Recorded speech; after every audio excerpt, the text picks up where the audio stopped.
তুমি কি জানো, কিয়ামতের আগে পৃথিবীতে এমন একটি রাত আসবে যার পর আর সকাল হবে না।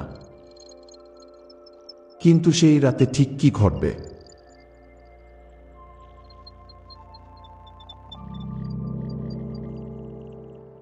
রাসূল সাল্লাল্লাহু আলাইহি ওয়াসাল্লাম আমাদের বলেছেন, শেষ সময়ে সূর্য পশ্চিম দিক থেকে উঠবে।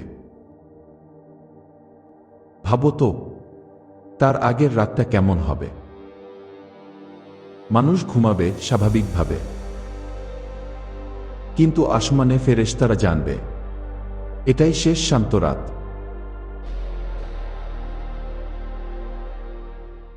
সেই রাতে কবরের ভেতর আত্মাগুলো অস্থির হবে, আসমান অদ্ভুত নীরব হয়ে যাবে, তারাগুলো কাঁপবে। মানুষ বুঝবে না, কিন্তু অদৃশ্য জগৎ বুঝবে। আল্লাহর পরিকল্পনা শুরু হয়ে গেছে।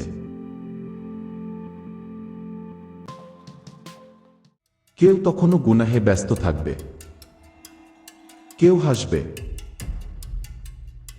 কেউ সিনেমা দেখবে, কেউ হারাম সম্পর্কে জড়াবে।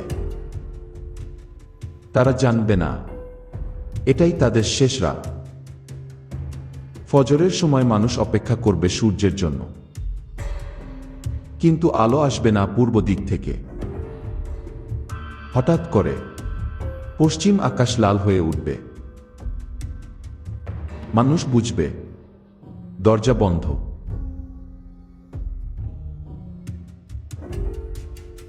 সেই মুহূর্তে কোটি মানুষ তওবা করতে চাইবে, কিন্তু তখন আর তওবা কবুল হবে না। কুরআন আমাদের আগে সতর্ক করেছে, কিন্তু আমরা ব্যস্ত ছিলাম দুনিয়ায়। কিন্তু শোনো, আজ সেই রাত না। তোমার জন্য এখন সুযোগ আছে। ধরো আজ রাতই যদি সেই রাত হতো, তুমি কি প্রস্তুত? কারণ একদিন সত্যি সূর্য আর উঠবে না।